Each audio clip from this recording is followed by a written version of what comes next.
And there was one part, I think it's towards the end of the book, where Coraine is asking her a question, like, can't you just tell us yes or no? And she still is,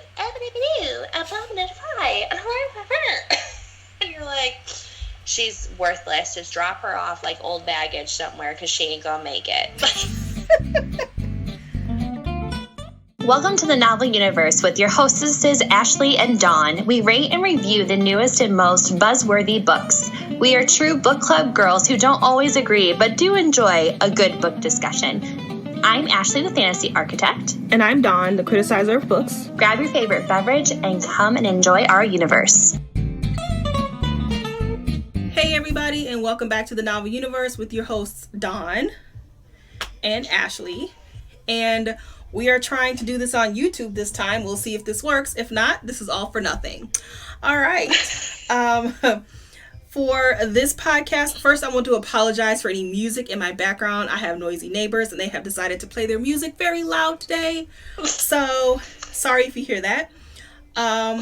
Otherwise, we are going to be reviewing and discussing Realmbreaker by Victoria Aveyard. And before we begin, if you are new here, hi. If you are not new here, well, actually, if you are new here, I'm still on the new people. Ashley and I will be doing a spoiler-free review. We will talk about our dislikes and then our likes, and then we will go into a spoiler review where we will let you know when we get there so that you will not be spoiled. All right. Yeah. Please follow us on Instagram because sometimes we post there. Cool.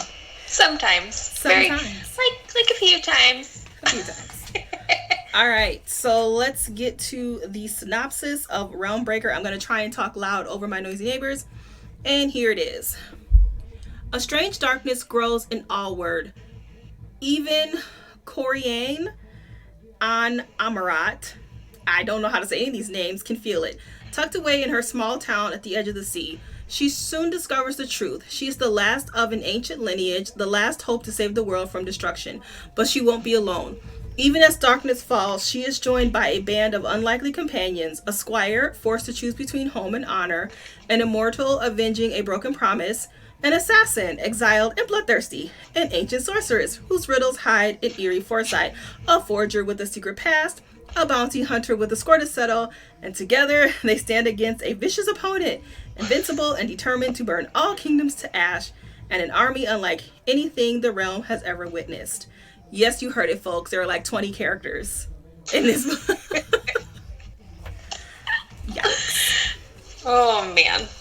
All right, Ashley. Okay. We do not know what we rate the book. We do not talk to each other. So this is all going to be new to us as well as you as to if we liked the book or not. So, Ashley, what did you rate Realmbreaker? Oh, my gosh. Okay, I rated this book like a 2.53. I'm sorry, 2.53? Like between a 2.5 and a 3. Oh, I thought... No, sorry. I thought she said a 2.53. I was like, that's an odd. Yeah, okay. I know.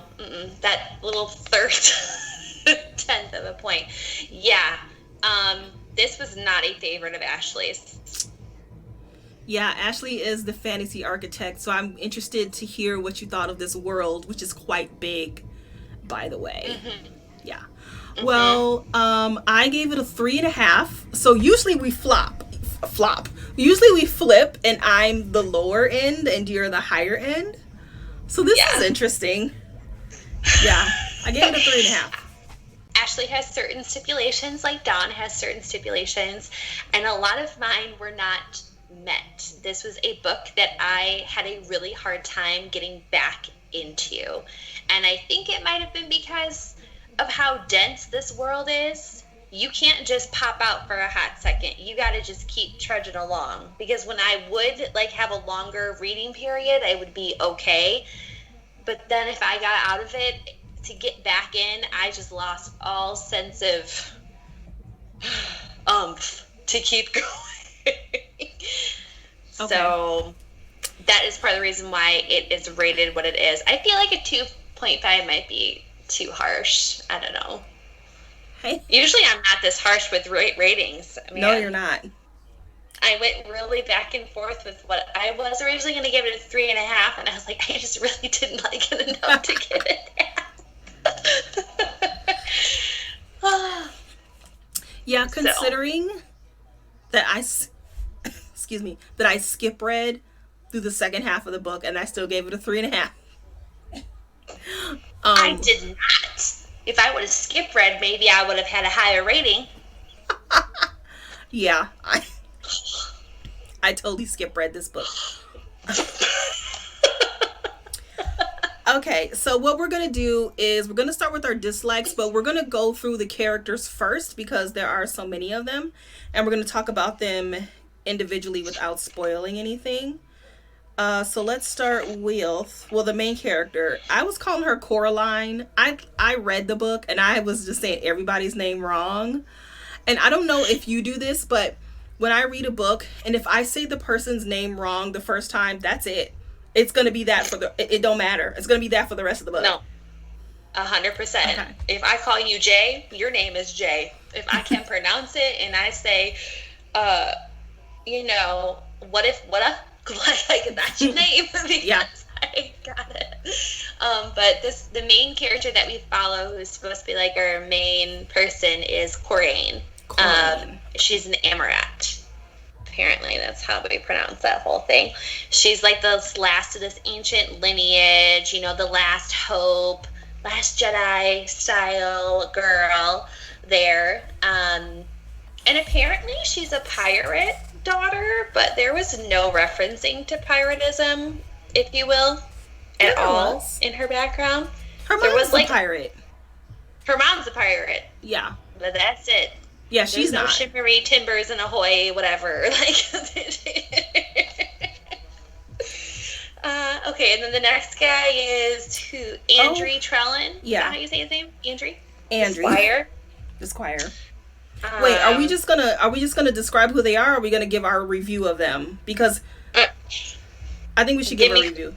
Give me Coraine's review for you. Okay.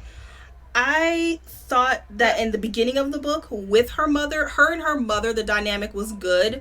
But then once that ended, I did not care about her. She was pointless. And she's kind of flat. Yeah. They only needed her body because she has the bloodline. They didn't really...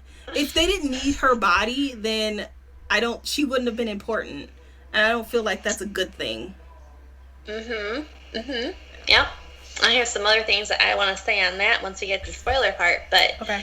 Yeah, it was she was not your average like last hope of the world, if you will, which could be a good thing or maybe it's a bad thing, but she's not a rememberable character because she doesn't have that amazing aha moment. There's constant strife where she's like, I don't know what they need me for. I don't have any skills. Like, they could just, like, I don't know how to do any of this. They're just carrying me along, like, dead weight. So that's the vibe I got from her, which was not good. No, because I feel like we're supposed to like her. Oh, we are. We're supposed to root for her. But I wasn't. No. I think I had more feelings towards the Squire than I did her. Like... because his story is like super just tragic, sappy, like not really the guy that is the hero in every story, even though he's striving to be the hero, but he just can't seem to get there because his past is like what's holding him down. And he struggles with that and just accepting, what his place is. But I have more heartfelt feelings towards Andrew, especially with his whole backstory. I also thought he was dead weight because he had something important, and once they got it, why is he here? I kind of like what you said, that he has something to prove, and that kind of made me like him more, because if you hadn't have said that, he would. I think he's just a love interest for Coraine. Yeah, he's definitely just a love interest because there's like that weird little spark between them. Yeah, that you kind of get hinted at. But yet again, once his duty is fulfilled, it's kind of like he flatlines a little bit. Yeah. You know, so I'm curious to see what's going to happen with his, with especially with their two characters in book 2, because there's a lot of backstory we are definitely needing from them to help motivate us to care about them as characters. Well, right. Next one we have, who is it, Dom? Yeah. The Immortal? Yeah. The Elder, right? Mm-hmm. Which, I don't know what the heck all that means. He said it enough times. I'm the Prince of Iona. I'm the Prince of Iona. I'm like, dude, if you say that one more damn time. And you're hard to kill. We get it. We get it. You're immortal. Oh, man. Once again, he was kind of a waste of space. I put in my notes that the only reason why they seem to need him is because he's the muscle, if you will. But we have Sorsha for that. I don't know how to say her name. I'm calling her Sorsha. The assassin. That's what she's there for. So why do we need him? He's dumb. He is so dumb. And I listed all of his dumb moments. Number 1. I can't read my writing. He doesn't know what. Okay, so towards the end of the book, somebody is captured and they have like shackles. And Sorsha, I don't know how to say her name. She's an assassin, so she's well trained, and she like pulls a needle somewhere out of her person, and Dom says, "Are you gonna sew a hole or sew up a hole in your shirt?" No, dumbass. She's picking the lock in her shack. So that was number 1. The second one was, okay, this guy is 300 years old, 200 years old. He's old. This guy gets stabbed and he pulls out the knife so he could bleed to death. Even Coriane was like, no, don't do that. Dumb. And then at one point, so like we're midway through the book, they're just coming across strangers on the road, and he announces to the stranger that he has the sword that everyone's looking for. I'm like, that is not something you go around announcing to strangers. Oh my God. It's like he lost his intelligence halfway through the book, because he was quite an intelligible dude, in my opinion, in the beginning, because he's out on this quest. He's trying to find Coriane, to help right a wrong that was wronged the first time, yada, yada, yada. And you're like, okay, he's, like the wise old Gandalf going out trying to find Frodo. Like, literally, Aveyard references that this was that Lord of the Rings was a huge impact on this storyline, which is why we had this merry band of thieves that's out to save the world, if you will. Yeah. So it's like, he's supposed to be the smart one. He's supposed to be the brains of this whole entire thing. And then there were moments where I was like, are you dumb? It's almost like, because I feel like Sorsha,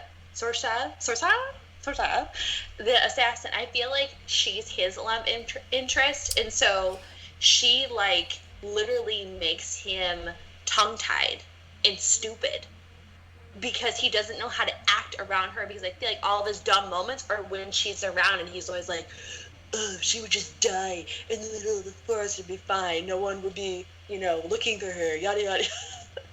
I have something to say about that, but I'm gonna save that for my dislikes.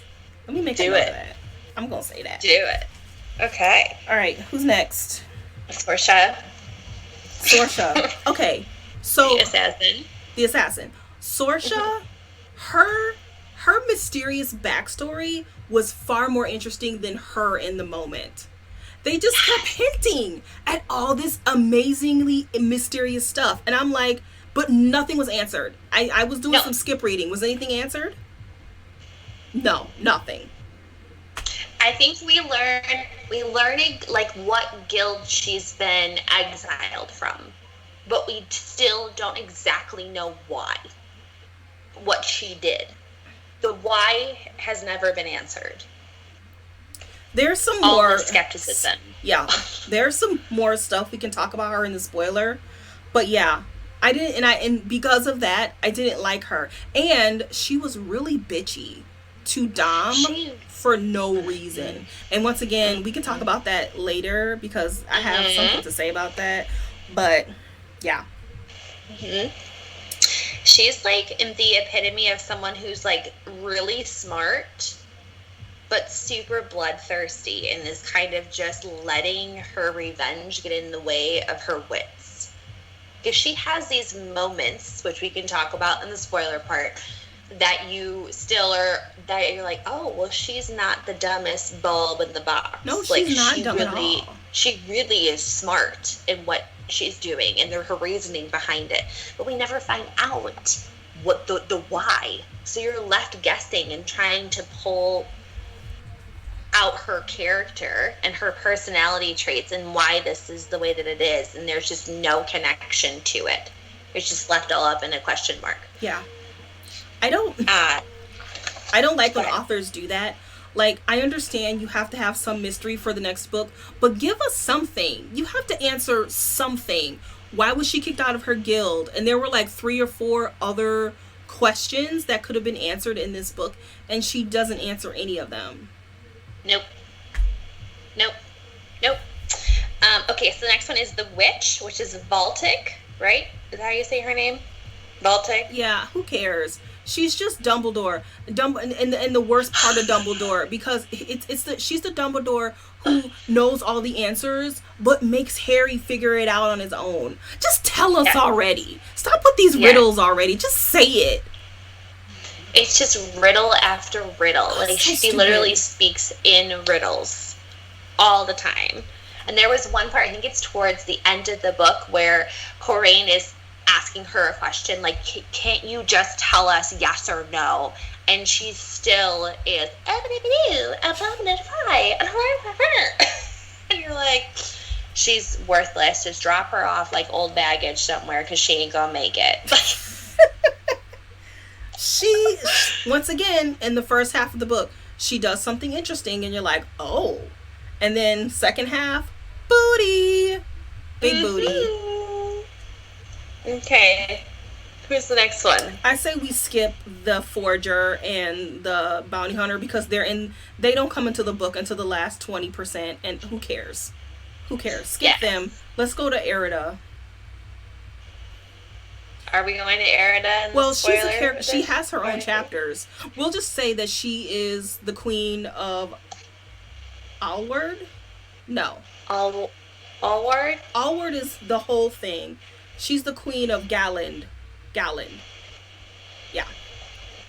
We'll just say that because she's got a lot of spoilers, so we won't talk about her. She's a bomb-ass queen. That's all I'm going to say about her. Let's get into dislikes, which that was like the characters. I basically just said all my dislikes for the characters, so I don't have to do that. Okay, so here's my biggest dislike of this book. Aveyard makes an attempt to write an epic fantasy, because that's what this is. It is kind of a Game of Thrones, a Lord of the Rings, like huge epic fantasy, but I don't think she's a good enough writer to do it. She tried very hard. I don't think her writing capability can handle this world, unfortunately. Yeah, my number one dislike for this book is that there is so much of a lack of character development and world development that it really it creates a big problem with connecting to the story. And for me, plot-driven books can be done really, really well if the plot itself is complex enough for us as readers to follow.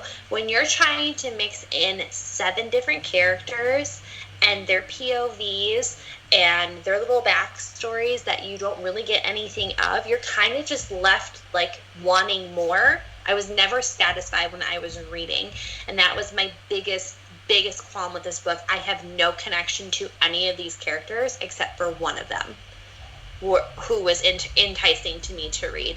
I can't connect with them on a deeper level. I don't care about their quest. Like, no, it is it's this big whole thing, and I applaud her for the resemblance between Lord of the Rings. I really do, because it is like all of these people that she's picked to put together, you know, that are needed to help complete this quest. They're of different backgrounds. It's a very diverse world. Super excited about it, but it is so just grade A baseline that I don't feel like we reached that next level. Yeah.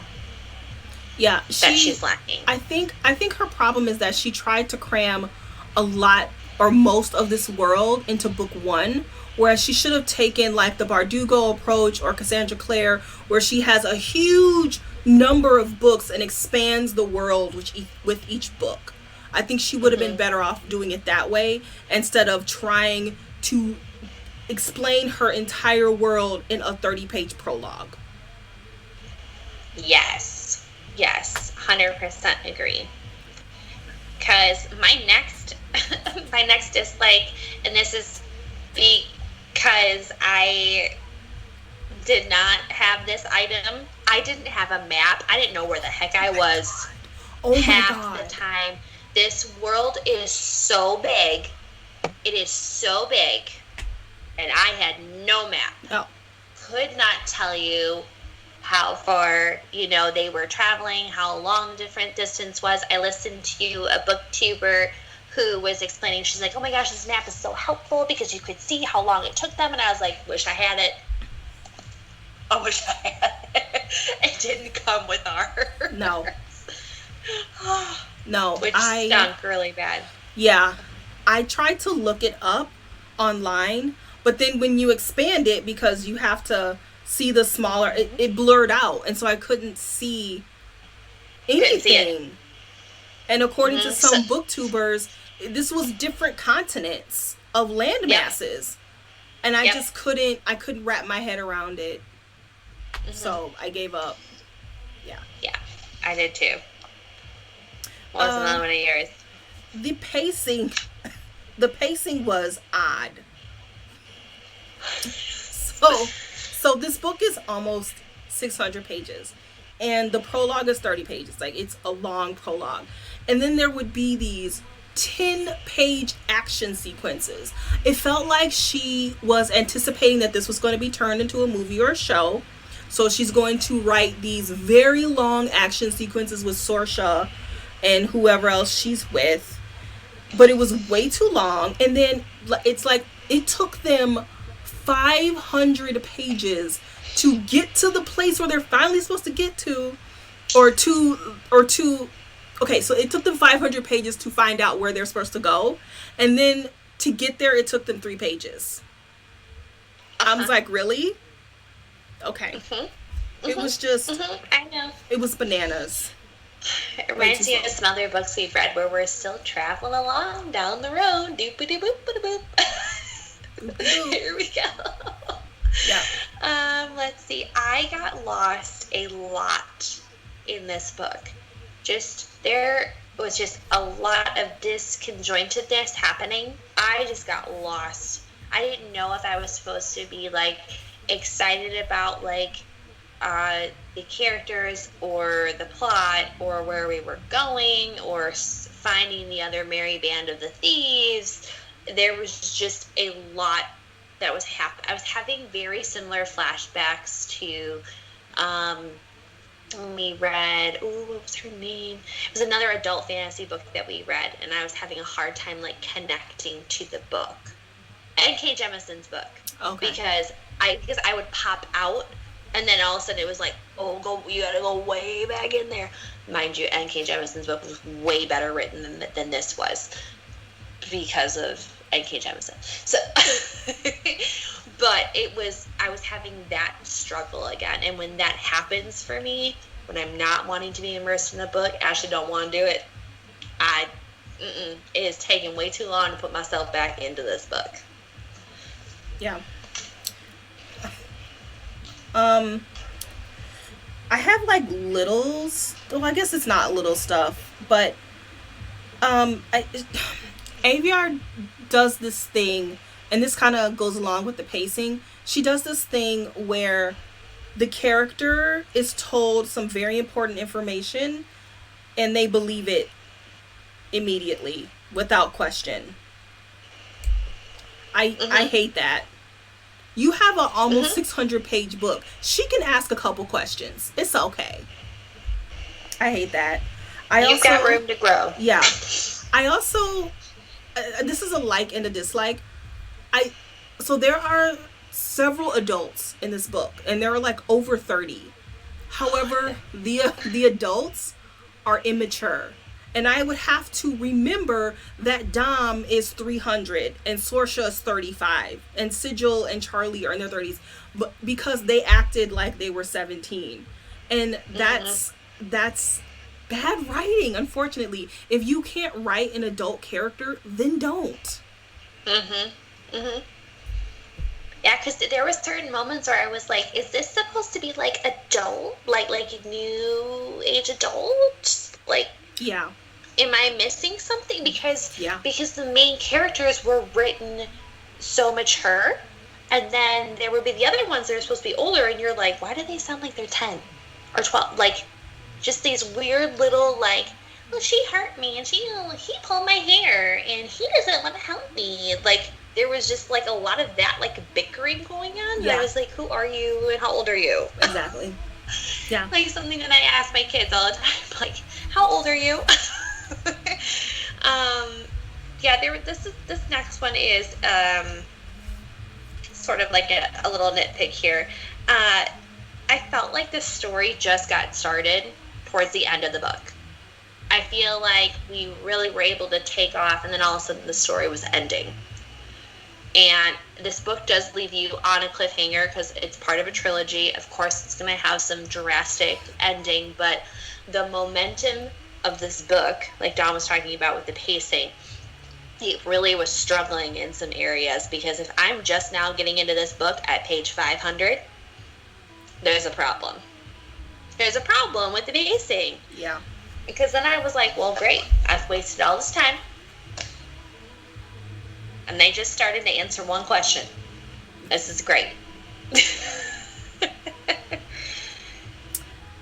I did not like. I'm assuming the Dom Sorsha is an enemies to lovers, but it is not written well at all, because Sorsha, for some reason, doesn't like Dom. I understand if she doesn't like Dom because he's a freaking idiot. I get that. But she just doesn't like him at all. And like you said, they're just sniping at each other and bickering. That doesn't make you an enemy. You need to have a reason as to why you're an enemy, and not just because there was a misunderstanding at the beginning of the book, or this person is a bit of a dip. Like, no. You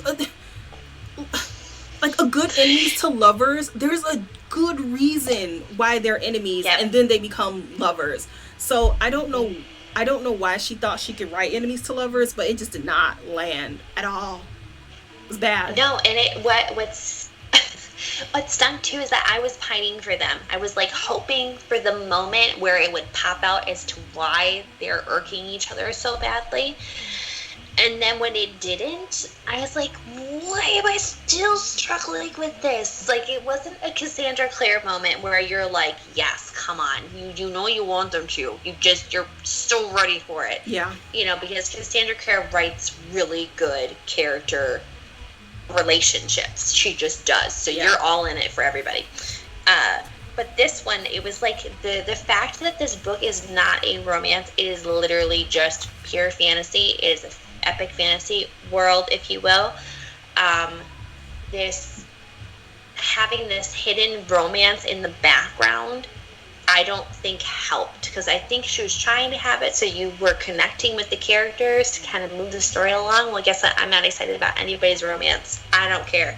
No. I don't care. I did have some little hope for Sorsha and Dom, and I was like, I'm over it. Especially with the prison scene with the with the pick she pulls out. Oh. Oh man. Oh my goodness. All right. My next one are nitpicks. It's nitpicking time. And okay, so this is this is one nitpick that, okay, so in this world there are immortals, and then, okay, like legit immortals, and everybody knows it, they all know who these people are, they're okay with it. However, the spindle thing is a fantasy, a children's story, and just incredibly implausible.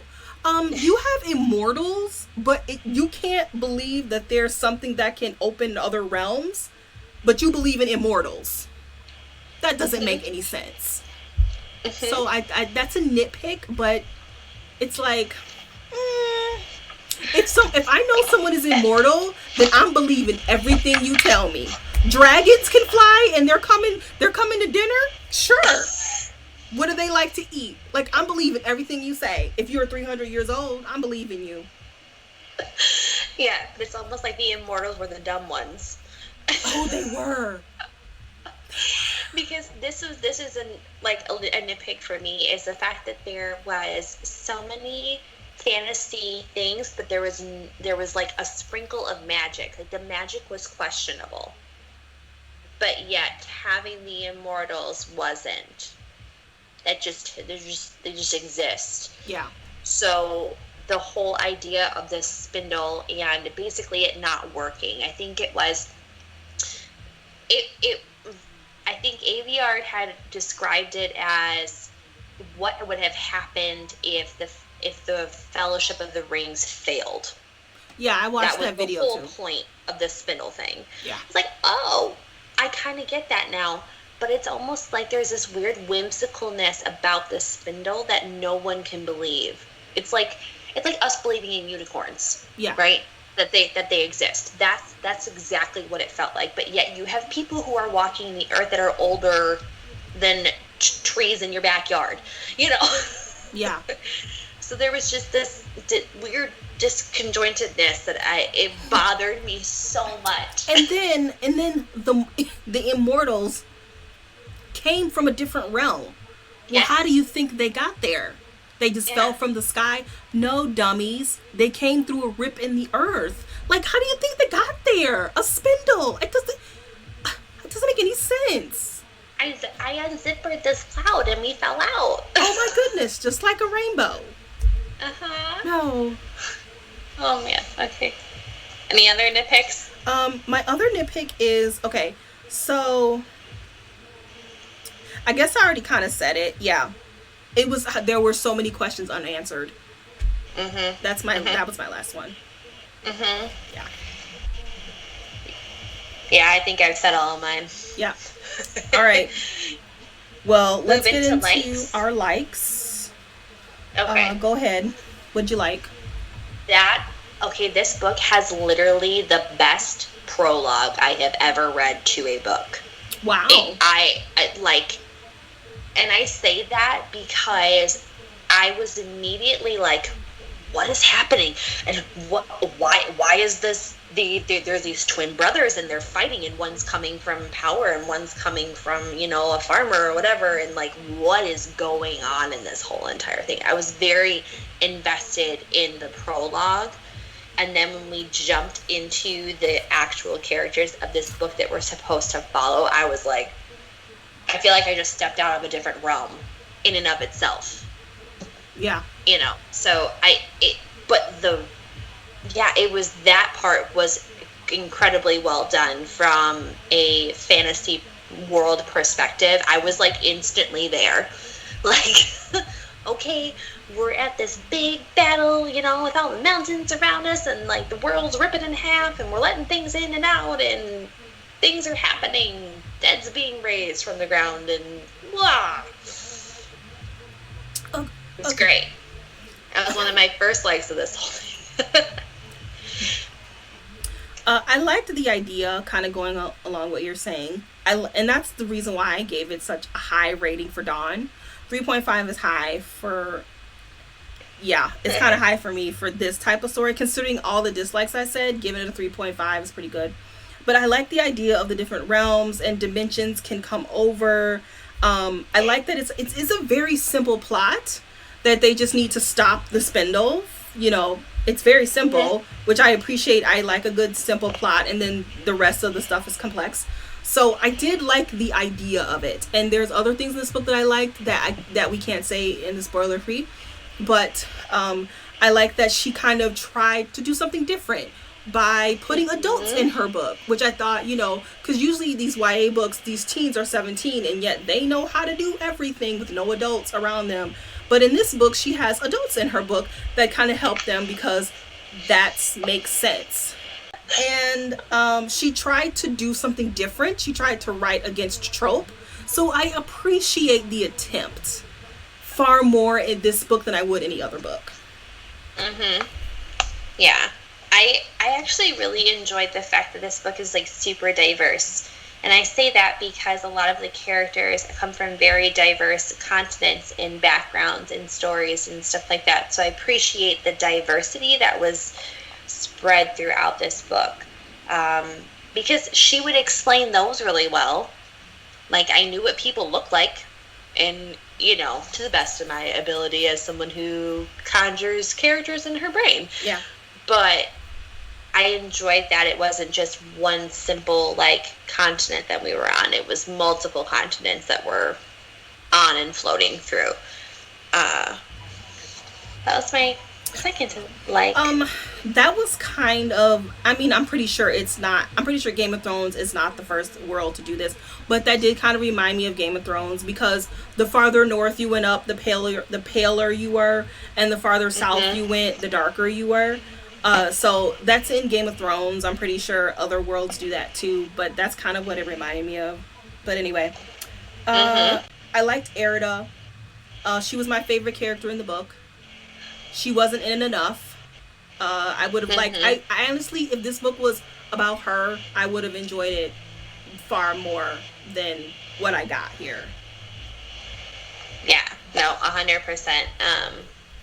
I agree with you. She was literally my favorite character of this whole entire book, and when her POVs would pop up, I was like, yes. Yeah. I ate them up. Yeah. Her whole story I ate up, and we can get to more of that in the spoiler part. My next is that I really enjoyed that the Chosen One didn't know everything out of nowhere. That Aveyard definitely went against trope in that particular aspect, because usually a lot of these Chosen Ones have that aha moment where all of a sudden they know exactly how all the pieces are going to fit together and how they're going to save the world from ruin. And the Chosen One in this book literally does not have a freaking clue what to do, ever. They're just going along with the flow because they know that they're needed. But at the same time, that's a bad thing too, because then she became boring. Because once again, as I was saying, she's just a tool. She's just a body. They just need her body because she is a core. But at the same time, she doesn't know everything, which is realistic. So it's kind of a catch-22. Yeah, because I liked it and I didn't like it. But I did like it for the most part, because it was like, that's refreshing that you don't just all of a sudden know how to adult in this world that you were in, because you don't know how to adult in this. It was very believable in that aspect. Yeah. Because the adults were kind of guiding her decisions with that, which is like, when you think of, I wish I knew Lord of the Rings more to reference it more, but is it Aragorn? It is Aragorn. When Aragorn's helping Frodo, it's like he's kind of that wise soul that was like, I'm here for you, dude. You go do it. It's fine, but I will take care of it. You just do this one little thing, which is to throw the ring into Mordor. Anyway. Yeah. So I did really like that part. The last thing I liked was she did have some pretty good quotes. I think I got 3. One of them I didn't realize was the tagline, "A king of ashes is still a king." I thought that was pretty good. Too. Yeah. My ambition is stronger than my shame. I thought that one was pretty good. And then Corey, whatever her name is, I was calling her Coraline. She has mommy issues, because her mom is a pirate and she's tired of being on this land. She has the pirate life in her blood and she wants to go, but her mom is like, of course, being protective and letting her know, we are a bunch of murderers and thieves. We're not good people. You're a good person and I don't want you a part of this. But of course she's 17. She doesn't see it that way. And so when her mom leaves and her mom's like, you cannot come with me, she says, at least my father was good enough to abandon me once. You've done it 1,000 times. I was like, well, there you go. That sums up her relationship right there. So she did have some good quotes and good lines that really made you think, and they were like good themes. I think these quotes kind of meld into several themes that you could kind of pick apart, which we're not going to do, but sometimes we do that, but we're not going to do that. Yeah. I had a quote that's, I think Dom says it. Sorrow is a mortal endeavor, and I have no use for it. Yeah. Like this book was, I applaud Aveyard in that aspect, because I feel like I haven't heard these taglines before, or these, like, woe is me moments, or aha moments. So I applauded that, because I was like, oh, she would have these little golden nuggets in there, and you're like, that's brilliant, you know? Yeah.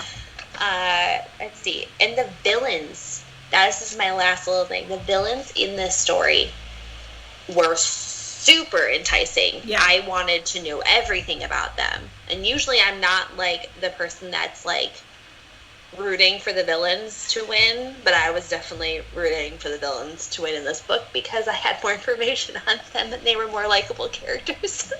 Yeah. I love a good villain. If a book has a good villain, it's like, yay, I'm all for it. If the villain's bad or it kind of poops out at the end, I drop stars immediately. But yeah, this book has a couple of really good villains, and I'm excited. I won't be reading the next book, but maybe I'll listen to some booktubes that'll tell me.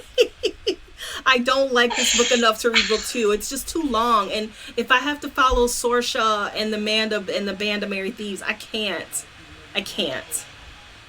Like you said, I don't care. Yeah. Okay, well, that has been our spoiler. You want to add something else? One more thing. Go. Okay, so this book has several POVs. It's different characters coming from different parts of the world, and they're trying to save the world. But Ashley and I, we liked this book, but we didn't love it. So if you like this style of writing and this style of storytelling and you want it in a better package, There Will Come a Darkness by Katie Rose Poole is a much better book than this. It doesn't get any attention. I don't know why. Maybe it's because you have to think a little bit more. It's not fluffy, but yeah, There Will Come a Darkness is infinitely better than this one. And I'm not saying this one's bad, but it's just so much better. And that's all I have to say. Okay. So if you have not finished this book and do not want to be spoiled, you can pop out now and you can join us next time, as June is going to be our beach reads. We're doing beach reeds. And then I think July is our romance month because, infamous romance.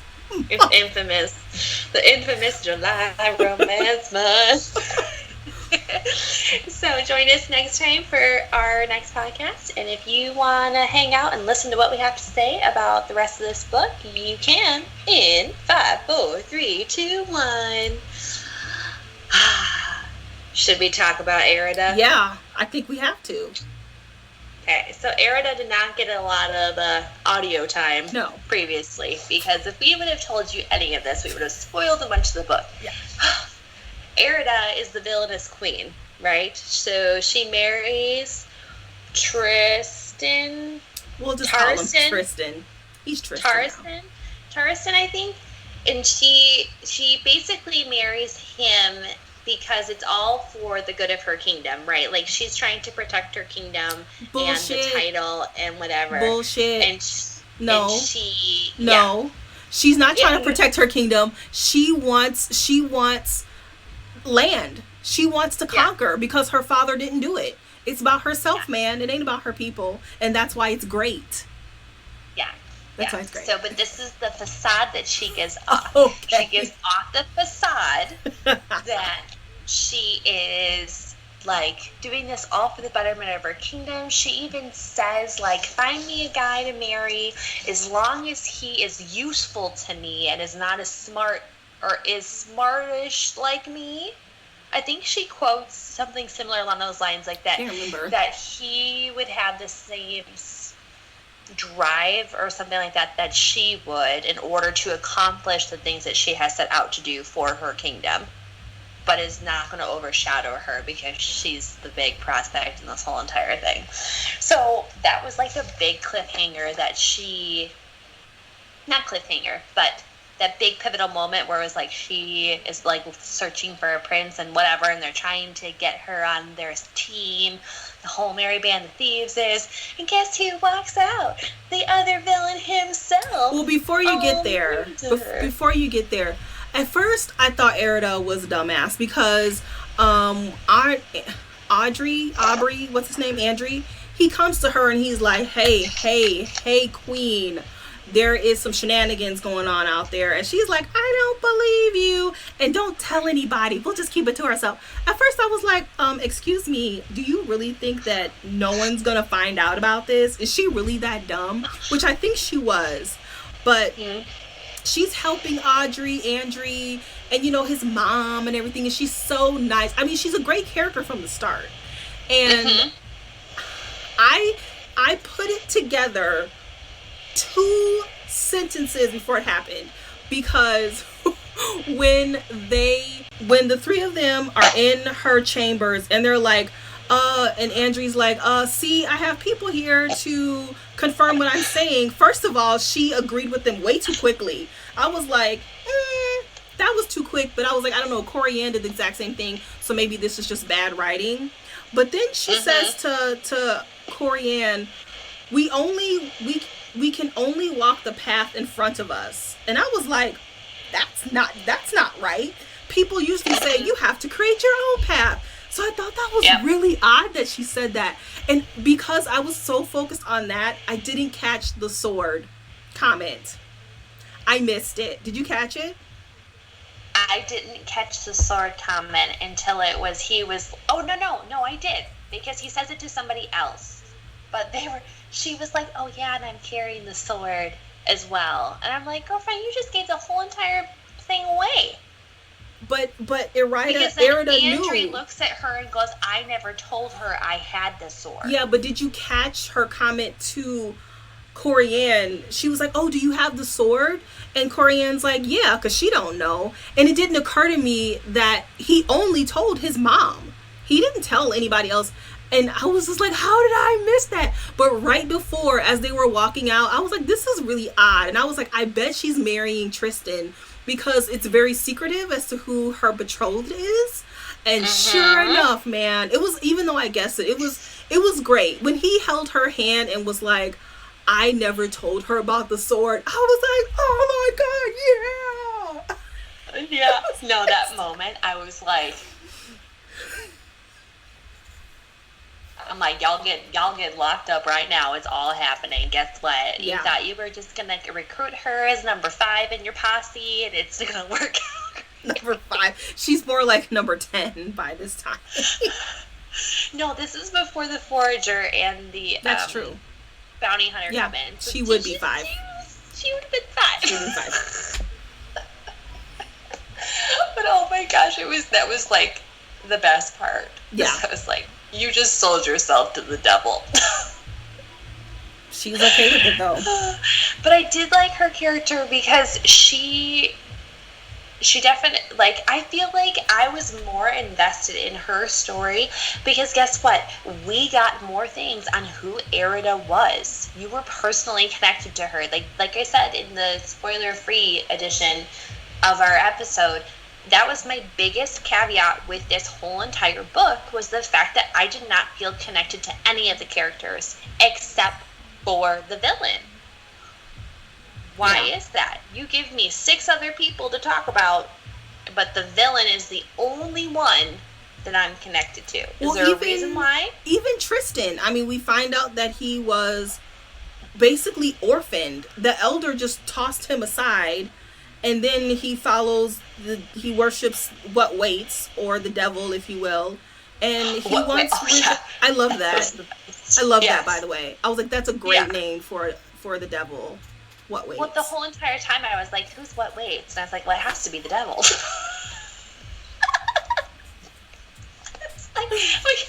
And they kept capitalizing it too. Like it was capitalized. Yeah. Like that was its name. That's its name. Like, was it like death when we read the book Thief? Like, I think it was. Yeah. But yeah, we got. But Terrasten's story is so dramatic too. Yeah. We didn't get any of that with any of the other characters. You know, Andre's got his mom that he cares deeply about, because she's the only like living lifeline that he has left, because she's like super sick. But Andre like regrets his being alive with the spindle not working the first time. You know, so it's like the whole entire time it's this huge pity party. Oh my god! You know, yeah, between him and Dom, that pity party was ridiculous. If I have to hear about Core, whatever his name is, one more dang time, I'm like, why don't you just marry him already? Like, oh my god. Yeah. But Erida and Terraston, or whatever his name is, like, that was the best story. Because like she's wanting to like put on her duties too, because she was like, what do I do with the marriage bed here? And he literally just he was like, no. But that was so hot though, that he like turned her down a couple times. I was like, but then when she stands up to like for him, when her advisor tried to poison him, girl, he was like, what? It was like he had a moment where he's like, oh, I guess she's useful because she could keep me alive. Okay, so her advisor is her cousin, and he's trying to usurp her basically, which I loved that whole dynamic, because she was kind of playing the fool the whole time. And but she was always one step ahead of him, which I thought was great. But I'm like, okay, so you are going to poison him in front of everybody. What if he dies? What's your end game? Like, I don't understand why he did that. That was really stupid. And then he says, "What are you?" Which is a valid question. Is he immortal? Like, how come he didn't die? Yep. That's another question that didn't get answered. No, because he said. I thought he said that he's immortal, but she could still die. Well, yeah, because but he's not an elder, so how is he immortal? I don't know, but they said it. Something happened where he's immortal, because he's a core. Yeah. Cores aren't immortal because his brother died. So something's amiss. Something's going on there, which is a good thing, because it's mystery. Yeah. But didn't he kill his brother, though? Yeah, he killed his brother. He killed him. And this was another question that I had, and I don't know if it's going to get answered or if I'm supposed to be asking. But, okay, so Core and Tristan are twin brothers, and they're like one of the last of this line. But the elder queen, I can't remember her name. I can't remember her name. Starts with the I. Fair. Adonia. She's the queen of Adonia. Well, she's the queen of Iona, but she has a name. I can't remember what it is. Adonia. Oh my gosh. But she keeps one and kicks the other one to the curb. Why would she do that? Did I miss why not have a spare? If you have two of one of the last lines left, why keep one and throw one out? Was there a prophecy? Was he doomed to be a bad guy? That wasn't answered, and I wanted to know why she did that. That was amazing. Why keep a spare? I mean, wouldn't you? There's only two of them left. You gotta, if one dies, you have another one. I'm assuming she wanted them because they can open a spindle. They have the bloodline, and they're trying to get back home. The elders are trying to peace out. And that was their way of piecing out. But he died. Yep. So why would you kick the other one to the curb? Like, it was just, I I wish I knew why. I don't know. Your question is not going to be answered. Well, maybe book 2. Book 2. Or 3. Let's see. I really want to know what happened to Saoirse. Like, I know that we keep saying it, but I want to know what her backstory is. Because I feel like it would make her character even more intense. I saw someone had, like, referenced her as, like, Inej is what they would reference her as. And I was like, this is not Inej. Like, Inej's backstory is, like, whoop. Like, hell no. On a whole other playing field. She wishes. Saoirse is not Inej. She wishes. Saoirse wishes she was Inej. Yeah. Because Inej is intense. Oh my goodness. More questions not answered. Okay, and this is all about Saoirse. I know we're saying her name all kind of wrong, sorry. But, okay, so we know that she... was she sold as a kid, or was she orphaned? I can't remember. I don't know. But she's been on her own for a very long time. And she was kicked out of her guild. But before that, she says that she had a job at the castle 4 years ago. Erida's parents were murdered 4 years ago. Did she kill her parents? Oh. Like...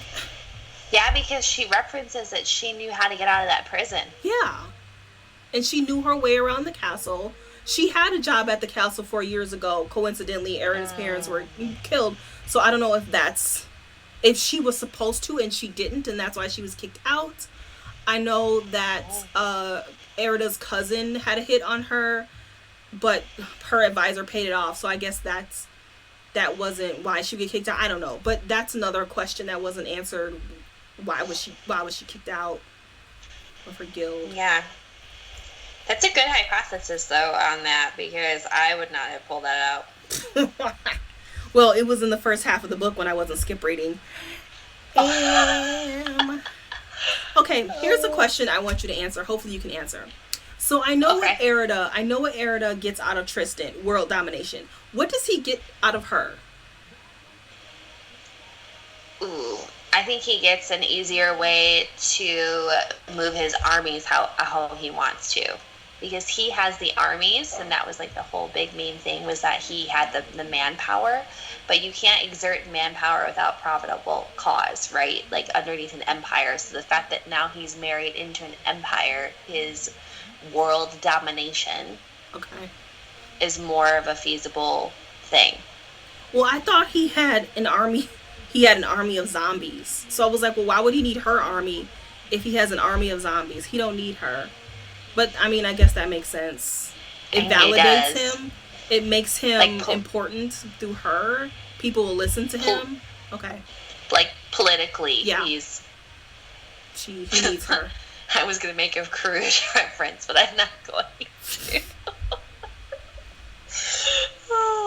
But yeah, that was my whole take on it, was that, so then that way he was more of a believable world dominator, you know. Mm-hmm. I hope that she doesn't make Erida turn good. I hope she keeps her as the villain, and that they have evil babies. Like, I want that to happen, because we don't get that in YA ever. And it would be nice to root for a villain, kind of. I mean, I hate to root for the villain, but she's the best character, and she deserves to be rooted for. I don't know. Yeah. No, I will root for the villain any day in this book, because guess what? They're great. I don't understand either, like, why it took them forever to get there. And then one of the spindles is now missing. Right? Whose is missing? Or one of the swords are missing, or something like that. Girl, I have this bad habit of, when I'm done with the book, I immediately forget how it ends. I don't understand why I do that. Yeah, well, I did the same thing, so... I've already forgotten what happens at the end. I don't remember. I don't know. Sorry, guys. Sorry. I forgot. I know he opens up a new... Well, okay, so I like the part where he, like... She goes to him, Erida goes to him, and he, like, opens up a spindle, and he, like, sticks his hand through and something growls. I was like, ooh, I like that. Oh. What's that? Yes. Oh, yeah, he asks if she's terrified. And she answers, like, yes to it, remember? Yeah. Her chapters I didn't skip read. I read all the stuff in her chapters. But I skipped read everybody else. Wow. Sorry. Doesn't old girl's mom die? With the Kraken? Does she die? Oh. Corianne, does her mom die? I thought you said you read this, Ashley. I think she did, because I was skip reading as I do, and then towards the end of the book they were like, oh, her mom died, she's sad. I was like, whoa, her mom died? And she didn't even like say, hey mom, I made it, look at me, I made it, I'm the cord blade whatever. Oh, I don't know. I was trying to figure out what happened at the end of this book here. I know she gets... yeah, they've lost a spindle. That's what it was. Who lost it? Ronan dropped his head. That Ronan guy. Or, like, advisor. The priest guy. Yeah. So Tristan loses his... Oh, no, the wizard. He's the wizard. The wizard, right? But he looks like a priest. Oh, maybe. So Tristan lost his spindle? There's only 2. Yeah, no, they lost it. And then, as if someone had simply misplaced it. And then it goes lost. I'll kill her, he hissed. And she said, I'll help you. Did they have a battle? I don't even think they met. Did Corianne and Tristan meet? I don't think so. This is where I'm confused. Okay, so he gets poisoned in the last chapter, and then he's like, ha, I can't die. Okay. Yeah. That's all I got. It's over. Yeah, they lose it. Well, then now that means they're going to go after the one that they can get, which is Oh Girl. It's lost. Yeah, I don't remember that. That's funny. I don't even remember. It's an important part. Okay. I don't have anything else that's spoilery. That's all I've got. Yeah. That's all I've got. Well, and that has been our final review of Realm Breaker by Victoria Aveyard. And until next time, we'll catch you in the next podcast for some beachy reads. Bye-bye, beachies. Bye-bye.